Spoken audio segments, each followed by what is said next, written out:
What's going on there, guys? Welcome back to another episode of the Craftavore Taste, and today we're actually digging into a beer from Toppling Goliath Brewing Company out of Decorah, Iowa. This is none other than their Golden Nugget IPA.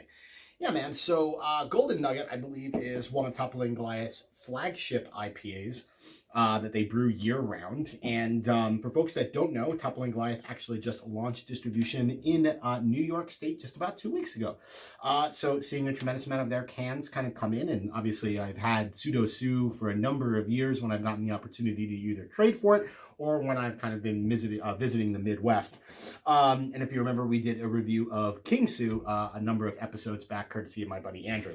But this is the first time where I've actually been able to get Toppling Goliath near where I live, which is super awesome. So we're seeing all of their different kind of flagship beers, as well as kind of like some, specific pretty special beers come in from them as well. So I picked up a bunch. You'll probably see a lot of Toppling Goliath episodes coming up in the near future. That's the reason why. And I wanted to kind of start off with Golden Nugget. Never had it before. Figure I'd give it a go. So poured it into a glass. Let's go through the drill, man. Let's take a look at the appearance, get the aroma, taste it, and then, of course, we're going to rate it. All right, so first things first, appearance. How does she look? It's hazy. One thing I wanted to kind of mention was I had saw bottles of Pseudo Sue, the Mosaic and the Galaxy double dry hopped versions. And they were literally haze for days, man. Like Trillium 2014 haze. And that kind of took me aback, to be perfectly honest with you. I don't remember Pseudo Sue and a lot of Toppling Goliath's beers years ago being this freaking hazy. Actually, I don't remember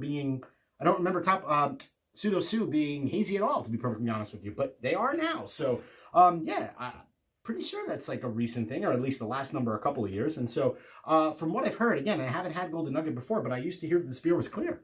I don't know. Let me know in the comment section if I'm dead wrong there. But yeah, that's kind of full-on New England style haze, man. You got kind of medium plus gold color.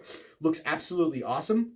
I'm going to go around kicking around here. See if we can get ourselves just a little bit more of a head. Yeah, it actually kind of just produces this really kind of beautiful kind of like off-white kind of head, which looks absolutely awesome. So let's dive our nose into it and get an aroma, yeah?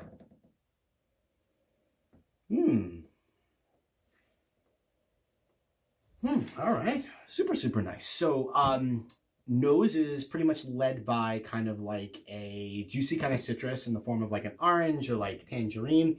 Even followed like a little bit of grapefruit as well.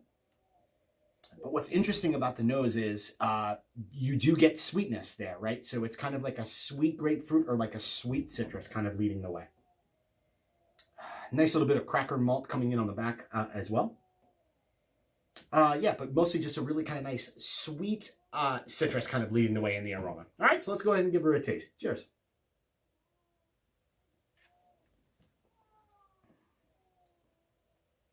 That's my son crying if you hear him. He's been a little sick the last couple of days, and I think he's a little angry at the moment. So taste. Yeah, so taste kind of follows the nose, right? Getting a tremendous amount of kind of sweet citrus leading the way. Again, I get mostly orange kind of there in the forefront. Middle of the palate kind of transitions a little bit over to, as I was mentioning in the nose, a little bit kind of more grapefruit. The beer has a nice kind of sweetness to it. It doesn't dry out fully. And then it kind of leads and leaves just a little bit more of kind of like a lingering bitterness there. That kind of sits on the palate actually quite nicely. Overall, in terms of the mouthfeel, I would say like medium to medium light kind of mouthfeel. There's nothing crazy about it. I wouldn't constitute the beer as being creamy. I don't know what the ABV is on it because it's not on the particular can, but just from the overall taste of it and how it's kind of presenting itself, I would assume it's anywhere between 6.3 and maybe 6.5. Maybe a couple of like things a little bit higher. I'd be more comfortable saying probably 6.3 to like 6.5 ABV. But at the end of the day, it's actually a really nice kind of flagship IPA. Pretty simplistic. Gets the job done. Kind of nice and hazy. Decently crushable ABV as far as I can tell from the beer itself. So yeah, pretty nice. Not bad at all. Going for one more taste and then I'll rate it. Yeah, absolutely. Super nice, kind of simple kind of flagship IPA from Toppling Goliath. All right, so rating time. The Golden Nugget IPA from Toppling Goliath Brewing Company out of Decorah, Iowa. I feel pretty much comfortable giving this beer give it a 4 caps. At the end of the day, I don't think it's anything that's stretching beyond the boundaries. I think for a very kind of simplistic, simple flagship year-round brewed IPA, this is pretty damn freaking good. And I'd have absolutely no problem picking this up from time to time now that Toppling Goliath is in my neck of the woods. All right, so 4 caps from the Craftavore Taste for the Golden Nugget IPA from Toppling Goliath. That'll do it for this episode. Hope you join me again for another episode where I drink, I review, I rate, and then repeat. Cheers, guys.